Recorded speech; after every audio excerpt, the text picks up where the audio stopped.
ഇനി 2 ദിവസങ്ങൾക്കുള്ളിൽ വരുവാൻ പോകുന്ന കാർക്കോടക അമാവാസിയുടെ അന്ന് നിന്റെ എല്ലാ ചോദ്യങ്ങൾക്കും ഉത്തരം ലഭിക്കുന്നതാണ്. കാർക്കോടക അമാവാസി പൂർണ്ണമാകുന്നതിനു മുൻപേ നിന്റെ ശാപത്തിന്റെ മതിലിടിഞ്ഞു വീഴും. സത്യം ജയിച്ച് ദുഷ്ടർ തോൽക്കുന്ന ദിവസം. ജയ് ഭോലേനാഥ്.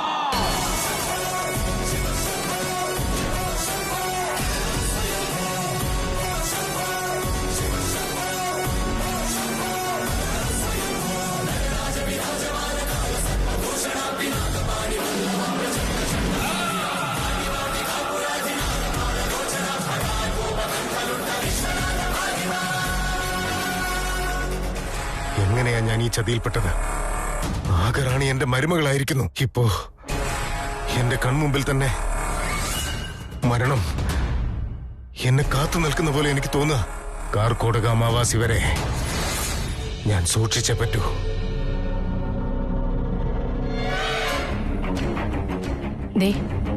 സമയം എന്തായെന്നറിയോ?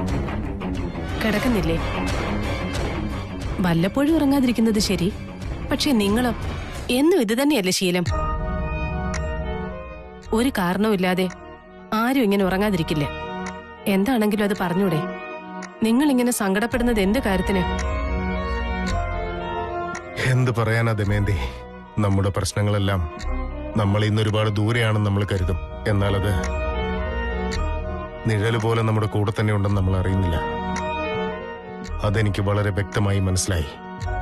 പക്ഷേ അതിപ്പോ എന്നെ വിഴുങ്ങാനായി നിൽക്കുക.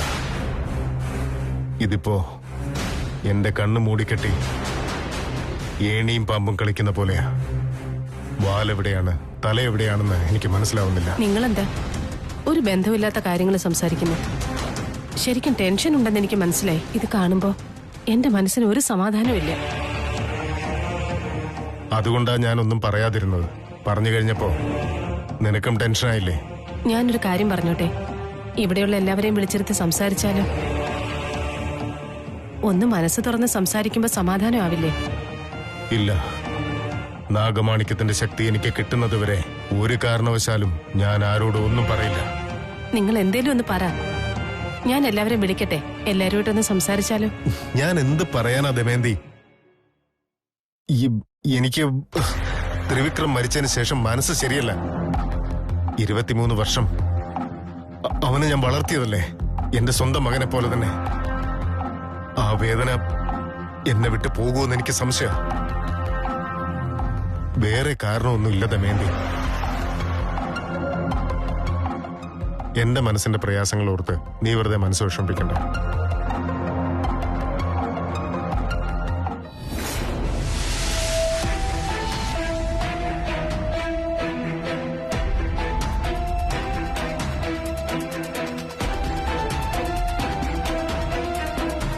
ത്രിശൂൽ,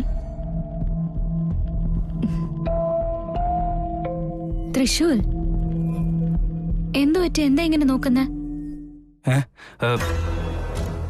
അങ്ങനെ ഒന്നുമില്ലല്ലോ. ഒന്നുമില്ല. ഒന്നുമില്ലേ? അല്ല, പറ. നിന്നെ കാണുമ്പോ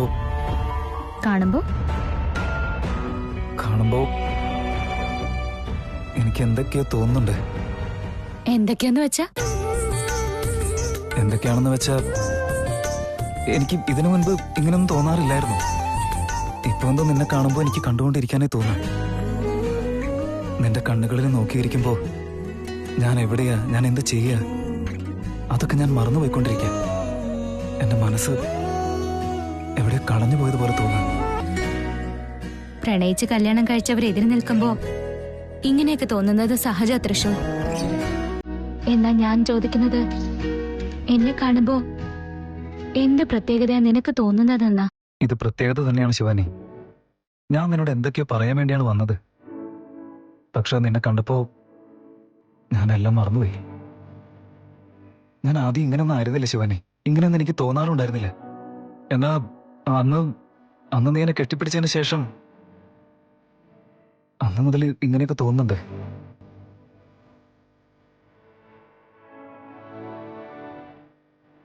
ഏയ്, ഏയ്, എന്തോ സംസാരിക്കണമെന്ന് പറഞ്ഞിട്ട് ആ എന്തോ എന്തോ എന്തോ സംസാരിക്കാനുണ്ടായിരുന്നു. എന്നാ നിന്റെ കണ്ണിലേക്ക് നോക്കുമ്പോഴേ എനിക്ക് എനിക്ക് എല്ലാത്തിന്റെയും ഉത്തരം കിട്ടുമെന്ന് തോന്നും. പക്ഷെ എന്തൊക്കെയോ ഒരു ടെൻഷൻ പോലെ, മനസ്സിൽ മുഴുവൻ എന്തൊക്കെയോ ഭാരമുള്ളതുപോലെ തോന്നാറ്. ഇനിയും എത്ര നാളാ ഇങ്ങനെ ശിവാനി? ഇനി 2 ദിവസം കൂടി തൃശൂർ, പിന്നീട് എല്ലാം ശരിയാവും. ഇനി 2 ദിവസങ്ങൾക്കുള്ളിൽ വരുവാൻ പോകുന്ന കാർക്കോടക അമാവാസിയുടെ അന്ന് നിന്റെ എല്ലാ ചോദ്യങ്ങൾക്കും ഉത്തരം ലഭിക്കുന്നതാണ്. ശിവാനി, 2 ദിവസം കഴിയുമ്പോൾ എല്ലാം ശരിയാവുമെന്ന് നിനക്കങ്ങനെ മനസ്സിലായി? അത് എന്നോടൊരു സ്വാമിജി പറഞ്ഞിരുന്നു. അതെയോ? ഞാൻ എന്നൊരു സ്വാമിജിയെ കണ്ടു. അദ്ദേഹം എന്നോട് ഇങ്ങനെ തന്നെയാണ് പറഞ്ഞത്. ആരായിരിക്കും അത്? അദ്ദേഹത്തിന് എങ്ങനെ ഇതെല്ലാം മനസ്സിലാവുന്നു? എന്തോ പറ്റി തൃശൂർ? സംസാരിച്ചുകൊണ്ടിരുന്നപ്പോ ഇടയ്ക്ക് വെച്ച് നിർത്തിയല്ല.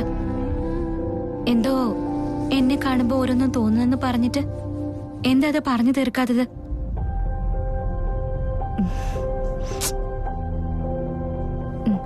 ഇപ്പൊ പറ. ശിവാനി, അത് ഒന്നുമില്ല.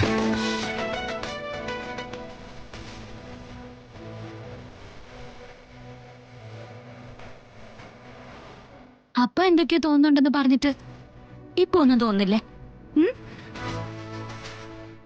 ഞാൻ നിനക്ക് അത് ഞാൻ പറയേ തൃശൂർ. ഒന്നുമില്ല. ഒന്നുമില്ലേ? ശരി, അത് വിട്, ഞാൻ പോവും.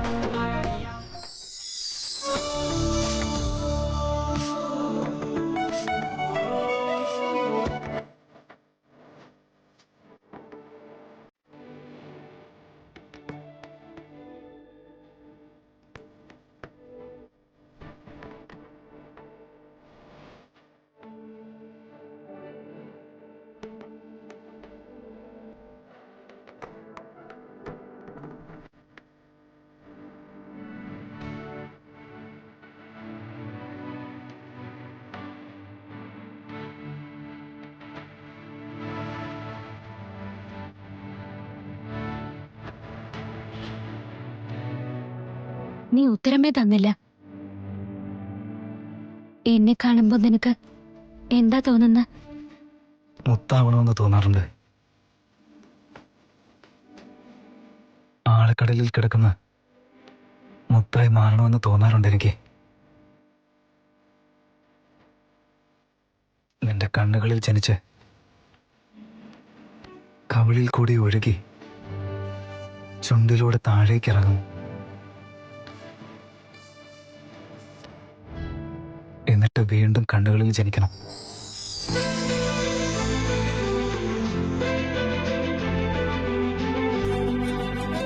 നിന്റെ ഹൃദയമിടിപ്പ് കേൾക്കുന്നു.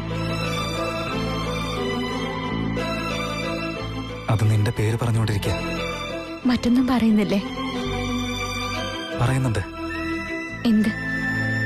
നീ കെട്ടിപ്പിടിച്ചിരിക്കുന്ന പെണ്ണിനോട് സംസാരിച്ചുകൊണ്ട് മാത്രം ഇരിക്കുമോ എന്ന് ചോദിക്കുക.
മുതലാളി ഇതുവരെ കിടന്നില്ലായിരുന്നു?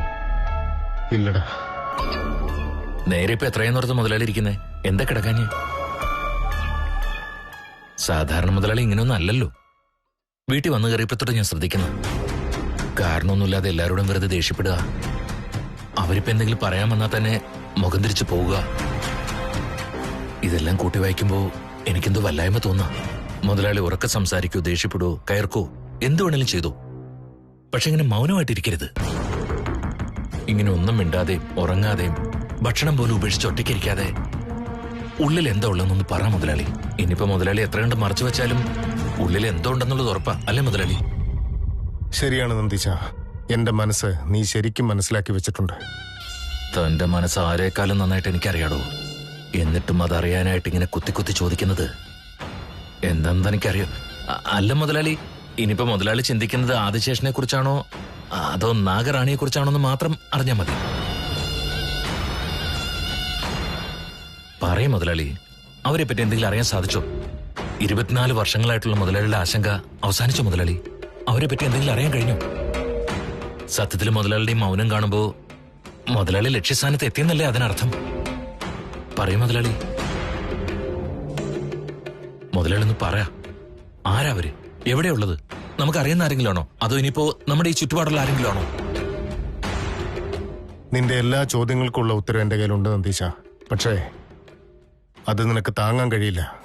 അത് താനാണോ തീരുമാനിക്കുന്നത്? അല്ല മുതലാളി. നന്ദീശ, നിന്നോട് പറയാതിരിക്കുന്നതിനും ഒരു കാരണമുണ്ട്.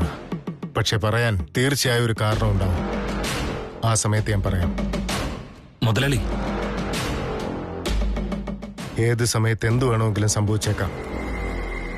ബാബ സൂക്ഷിക്കണമെന്ന് പറഞ്ഞത് നീയും കേട്ടതല്ലേ? ഇയാളിപ്പോ എന്തിനാണാവോ സൂക്ഷിച്ചിരിക്കുന്നു പറയുന്നത്? എന്നാലും ഇയാൾ അറിഞ്ഞ കാര്യം എന്തായിരിക്കും? നാഗറാണിയെ പറ്റിയാണോ ആദിശേഷനെ പറ്റിയായിരിക്കും? അതോ ഇനിയിപ്പോ രണ്ടുപേരെ കുറിച്ചാണോ?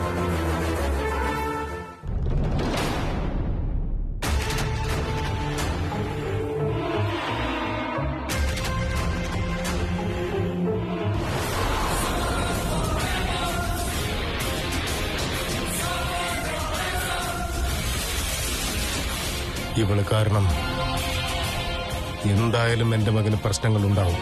നാഗമാണിക്യം തട്ടിയെടുത്തത് ഞാനാണെന്ന് അവൾ അറിഞ്ഞാലും ഇല്ലെങ്കിലും അവൾ എന്നെ അപായപ്പെടുത്താതിരിക്കില്ല. എന്റെ മകനെ ആദ്യം ഈ നാഗറാണിയുടെ പിടിയിൽ നിന്നും രക്ഷിക്കണം. അവള് നാഗറാണിയാണെന്നറിയാതെ അവൻ അവളെ ഒരുപാട് സ്നേഹിക്കുന്നുണ്ട്. ആദ്യം ആ നാഗറാണിയെ അവന്റെ മനസ്സിൽ നിന്നും പിഴുതെറിയുകയാണ് വേണ്ടത്. അത് കഴിഞ്ഞ് ഈ പ്രപഞ്ചത്തിൽ നിന്ന് തന്നെ അവളെ ഇല്ലാതാക്കി കളയാൻ എനിക്ക് എളുപ്പമാണ്. ഈ നാഗറാണിയെ എങ്ങനെയാണ് അവസാനിപ്പിക്കുക? എന്റെ മകനെ അവളിൽ നിന്ന് രക്ഷിക്കാൻ ഞാൻ എന്തെങ്കിലും ഉടനെ ചെയ്തേ പറ്റൂ.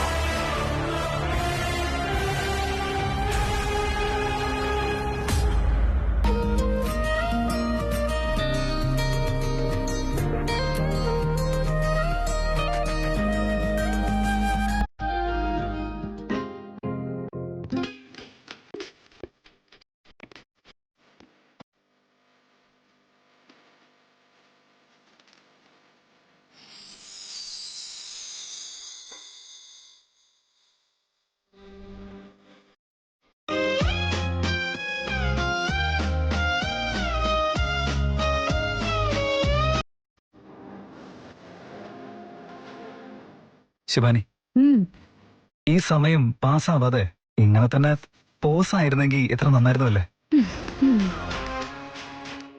അതായത് മുന്നോട്ട് പോവാതെ ഇങ്ങനെ ഇരുന്ന ഞാനും നീയും എപ്പോഴും ഇങ്ങനെ തന്നെ ഇവിടെ ഉണ്ടാവുമല്ലോ. എന്നെ നോക്കിക്കൊണ്ട് നീയും നിന്നെ നോക്കിക്കൊണ്ട് ഞാനും ഇവിടെ തന്നെ ഉണ്ടായിരിക്കണം. ശിവാനി, നമ്മുടെ ഒരു ചെറിയ ലോകം, അവിടെ ഞാനും നീയും മാത്രം ഉണ്ടാവണം. അവിടെ നമുക്ക് മാത്രമായിട്ടുള്ളൊരു ചെറിയ വീട്. ആ ചെറിയ വീട് എങ്ങനെയായിരിക്കണമെന്നറിയാം? ഒത്തിരി ഒത്തിരി ചെറുതായിരിക്കണം. ഏത് സൈഡിലേക്ക് തിരിഞ്ഞാലും നമ്മൾ തമ്മിൽ ടച്ച് ആവണം. എന്താ ഇത്? രാജാവിന്റെ കാര്യമായിട്ട് എന്തൊക്കെയോ പറയുന്നുണ്ടല്ലോ. ഇന്നെന്നല്ല, ഇനി മുതൽ നമ്മൾ ഇരുവരും എപ്പോഴൊക്കെ കൂടി ഉണ്ടാവും അപ്പോഴെല്ലാം ഞാൻ ഇങ്ങനെയായിരിക്കും. പിന്നെ പിന്നെ പിന്നെ പിന്നെ പിന്നൊരു കാര്യമുണ്ട്. എന്താ? രാത്രി രാത്രി രാത്രി നിന്റെ മടിയിൽ കിടന്ന് ആകാശം നോക്കി ആസ്വദിക്കണം. ആകാശത്തുള്ള ചന്ദ്രനെയും നക്ഷത്രങ്ങളെയും എല്ലാം നിനക്ക് കാണിച്ചു തരണം. അപ്പൊ നിന്റെ വിരലുകൾ എന്റെ തലമുടികൾ തലോടിക്കൊണ്ടേയിരിക്കണം. ആ സുന്ദര നിമിഷത്തില് എന്റെ പ്രാണൻ പോകണം.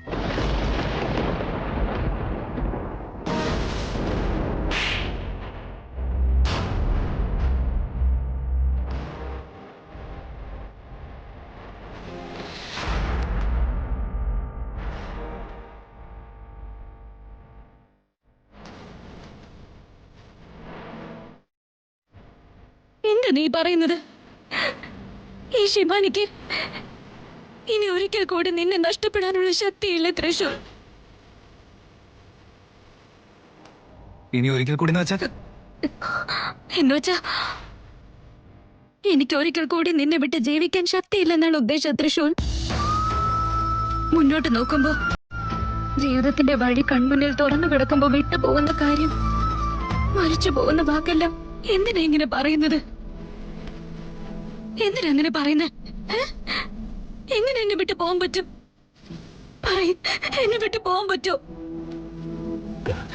സോറി ശിവാനി, അത് ആ ഒരു ഫ്ലോയിൽ അങ്ങ് പറഞ്ഞു പോയെന്നേ ഉള്ളൂ. നമ്മുടെ വാക്കും നമ്മുടെ ജീവിതവും ഒരിക്കലും അങ്ങനെ ആവാൻ പാടില്ല തൃശൂർ. ഇനി ഒരിക്കലും ഇതേപോലെ നീ സംസാരിക്കാൻ പാടില്ല. നീ ഇങ്ങനെ സംസാരിക്കാൻ പാടില്ല. ശിവാനി, നീ എന്റെ ജീവനാണ്, നീ എന്റെ പ്രാണനാണ്. ഇല്ല ശിവാനി, അങ്ങനെയൊന്നും സംസാരിക്കില്ല. ഞാൻ നിന്നെ ഒരിക്കലും അകന്ന് ജീവിക്കില്ല. ശിവാനി, നീയാണ് എന്റെ ജീവിതം, നീയാണ് എന്റെ ലോകം തന്നെ. എന്റെ കാലം കഴിയുന്നത് വരെ, എന്നെ കാലം വന്ന് കൊണ്ടുപോകുന്നത് വരെ നിന്നെ നെഞ്ചിലേറ്റ് നടക്കും ഞാൻ, എന്റെ ജീവിതം അവസാനിക്കുന്നത് വരെ.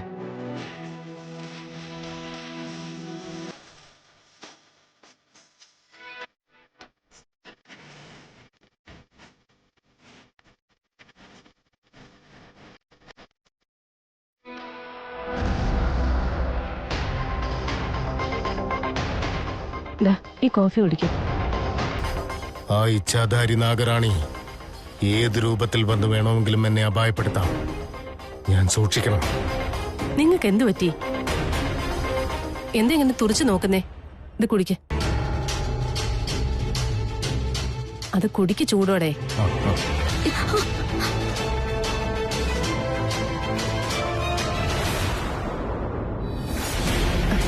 എന്തേ കാണിക്കുന്നേ? എന്തിനാ ഇത്ര ധൃതി? പതുക്കെ കുടിച്ചേ.